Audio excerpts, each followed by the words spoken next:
আজ পুরনো স্কুলের সামনে দিয়ে যাওয়ার সময় হঠাৎ করেই 10 বছর আগের এই সময়টার কথা মনে পড়ে গেল। তখন মনে করতাম কত ভালো হতো যদি একটু বড় হতাম, কত ভালো হতো। একদিন বড় হব, নিজের ইচ্ছে মতো স্বাধীনভাবে এদিক ওদিক করতে পারবো, না পড়তে বসতে হবে, যখন ইচ্ছে তখনই ঘরে যেতে পারতাম, বাবা মাও বকাঝকা করতো না, যখন যা ইচ্ছে নিজের উপার্জনের টাকায় কিনতে পারবো, আরো কত কি।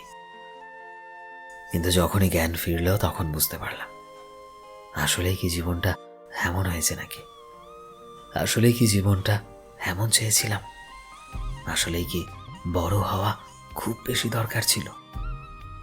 কত ভালো হতো যদি আমরা সারা জীবন ছোটই থাকতাম, স্বার্থের বদলে সত্যিকারের নিষ্পাপ মানুষ পেতাম।